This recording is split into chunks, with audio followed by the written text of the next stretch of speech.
بسم اللہ الرحمن الرحیم۔ ٹی جے سپیکس کے معزز ناظرین السلام علیکم۔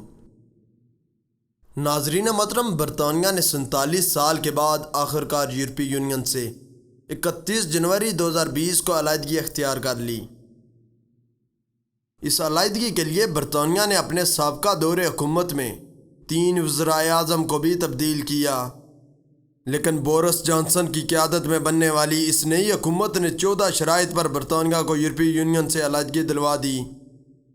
ان 14 شرائط میں سے 7 ایسی شرائط ہیں جو فوراً تبدیل ہوں گی، جبکہ 7 تبدیل نہیں ہوں گی۔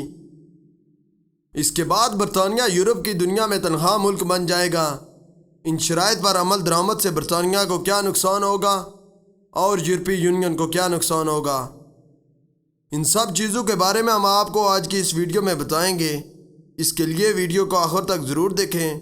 حسب روایت چینل پر نئے آنے والے ناظرین سے گزارش ہے کہ ہمارے چینل کو سبسکرائب کریں اور ساتھ گھنٹی کے نشان کو بھی دبائیں تاکہ ہر نئی آنے والی ویڈیو کا نوٹیفیکیشن تسلسل و تواتر کے ساتھ آپ تک پہنچتا رہے۔ ناظرین محترم، برطانیہ کا یورپی یونین سے علیحدگی کا پیریڈ 11 ماہ کا ہے۔ ان شرائط میں سے سب سے پہلی شرائط ہے MEPs کی علیحدگی، جس کا مطلب ہے ممبر آف یورپی پارلیمنٹ۔ برطانیہ کے 71 الیکٹڈ ممبرز کی رکنیت یورپی پارلیمنٹ سے معطل ہو جائے گی۔ اس طرح بہت سے سینئر اور قابل ارکان پارلیمنٹ کی علیحدگی کی وجہ سے پارلیمنٹ کو بہت بڑا نقصان بھی ہوگا۔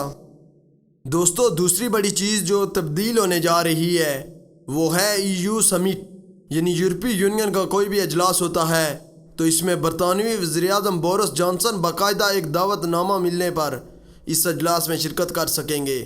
اگر ان کو دعوت نامہ نہیں ملتا تو وہ اس اجلاس میں شرکت نہیں کر سکیں گے۔ اس سے پہلے ایسا نہیں ہوتا تھا، کیونکہ ہر اجلاس میں برطانوی وزیراعظم باقاعدہ طور پر شرکت کرتا تھا۔ ناظرین محترم، تیسری بڑی چیز جو تبدیل ہونے جا رہی ہے، جس کو بریگزٹ کی اصل وجہ کہا جائے تو غلط نہ ہوگا، وہ ہے آزادانہ تجارت کا معاملہ۔ اس میں بریگزٹ کے حامیوں کا سب سے زیادہ اثر اور سود ہے، کیونکہ یورپی یونین میں ہوتے ہوئے برطانیہ دوسرے ممالک آسٹریلیا اور امریکہ کے ساتھ آزادانہ تجارت نہیں کر سکتا تھا، لیکن اب 31 جنوری کے بعد وہ آزادانہ تجارت کر سکے گا۔ برطانیہ کو ان 11 ماہ میں سب سے پہلے یورپی یونین کے ساتھ ٹریڈ ڈیل کرنی ہوگی۔ اس کے علاوہ وہ اب آسٹریلیا اور امریکہ کے ساتھ بھی ٹریڈ ڈیل کر سکے گا۔ یورپی یونین سے ٹریڈ ڈیل اس لیے کیونکہ برطانیہ کے بہت سے تاجروں کا یورپ کے دوسرے ممالک میں کاروبار ہے۔ یورپ کے دوسرے ممالک کے تاجروں کا بھی برطانیہ میں بہت بڑی انویسٹمنٹ ہے۔ اگر ان کے درمیان برطانیہ ڈیل نہیں کرے گا تو برطانیہ کو بہت بڑا نقصان ہوگا، اور یہ کام 11 مہینوں کے اندر کرنا ہوگا، ورنہ برطانیہ کی اکانومی کریش بھی ہو سکتی ہے۔ ناظرین محترم، چوتھی بڑی شرائط یہ ہے کہ UK کا پاسپورٹ بھی تبدیل ہونے جا رہا ہے۔ یہ پاسپورٹ 30 سال بعد تبدیل ہوگا۔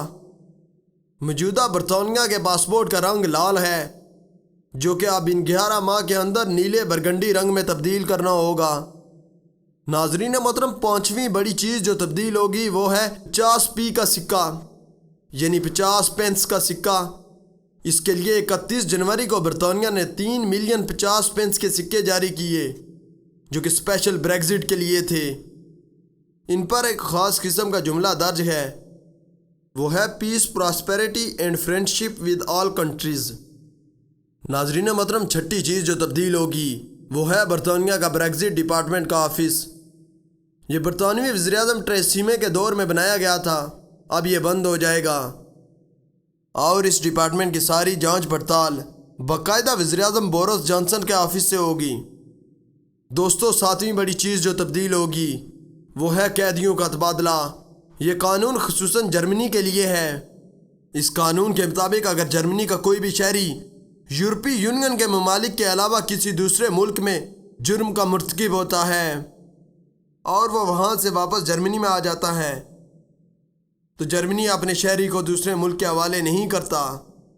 لیکن اگر جرمنی کا شہری یورپی یونین کے کسی ممالک میں جرم کا مرتکب ہوتا ہے اور واپس اپنے ملک میں آ جاتا ہے تو یورپی یونین کے لاء کے مطابق حکومت جرمنی اسے اس ملک کے حوالے ضرور کرے گی۔ چونکہ برطانیہ پہلے EU کا ممبر تھا اور یہ قانون برطانیہ میں بھی لاگو ہوتا تھا، اب برطانیہ یورپی یونین سے علیحدہ ہو چکا ہے تو یہ قانون برطانیہ کے لیے لاگو نہیں ہوگا، اور جرمنی کے قیدیوں کا تبادلہ برطانیہ کے لیے نہیں ہوگا۔ ناظرین محترم، اس کے علاوہ کچھ ایسی بھی چیزیں ہیں جو تبدیل نہیں ہوں گی۔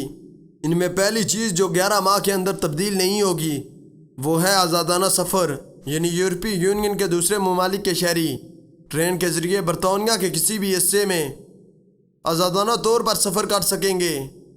اسی طرح برطانوی شہری بھی یورپی یونین کے دوسرے ممالک کے شہروں میں بھی آزادانہ سفر کر سکیں گے۔ دوستو، دوسری بڑی چیز جو تبدیل نہیں ہوگی وہ ہے ڈرائیونگ لائسنس، یعنی کسی بھی شخص کے پاس برطانوی لائسنس ہے یا EU کا لائسنس ہے وہ ہر جگہ قابل استعمال ہوگا۔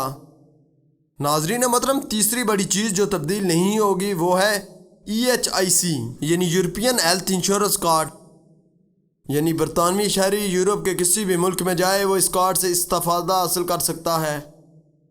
دوستو، چوتھی بڑی چیز جو تبدیل نہیں ہوگی وہ ہے living and free working movement کا قانون۔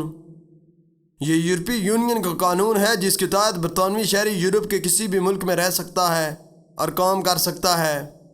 اس طرح یورپ کے دوسرے ملکوں کے شہری بھی برطانیہ میں آ کر آزادانہ طور پر رہ سکتے ہیں اور کام کر سکتے ہیں، مگر یہ صرف 11 ماہ کے لیے ہے۔ ناظرین محترم، پانچویں بڑی چیز جو تبدیل نہیں ہوگی وہ ہے EU کا پینشن لا۔ اس کے مطابق برطانیہ کا کوئی بھی پینشنر EU کے ڈپارٹمنٹ سے پینشن اور انکریمنٹ لے سکتا ہے اور لیتا رہے گا، وہ بھی صرف 11 ماہ کے لیے ہے۔ دوستو، چھٹی بڑی چیز جو تبدیل نہیں ہوگی وہ ہے بجٹ، یعنی برطانیہ کے اندر EU کے فنڈز سے چلتی ہوئی اسکیمز جاری و ساری رہیں گی۔ ان کو EU کی طرف سے 11 ماہ تک بجٹ ملتا رہے گا۔ تو دوستو، یہ ہیں وہ بڑی شرائط جن کے تحت برطانیہ یورپی یونین سے علیحدہ ہو گیا ہے۔ کیا ان کی وجہ سے برطانیہ کی اکانومی بڑھے گی، برطانیہ مزید ترقی کرے گا، یا پھر وہ اپنا وقار کھو بیٹھے گا؟ ان سوالوں کے جواب ہمیں کمنٹ میں ضرور دیں۔ اس کے علاوہ اگر آپ کو ہماری ویڈیو اچھی لگی ہے تو اس کو لائک کریں، اپنے دوستوں کے ساتھ شیئر کریں۔ مزید اچھی ویڈیوز کے لیے ہمارے چینل کو سبسکرائب کریں، ساتھ گھنٹی کے نشان کو بھی دبائیں تاکہ ہر نئی آنے والی ویڈیو کا نوٹیفیکیشن تسلسل و تواتر کے ساتھ آپ تک پہنچتا رہے۔ تب تک فی امان اللہ۔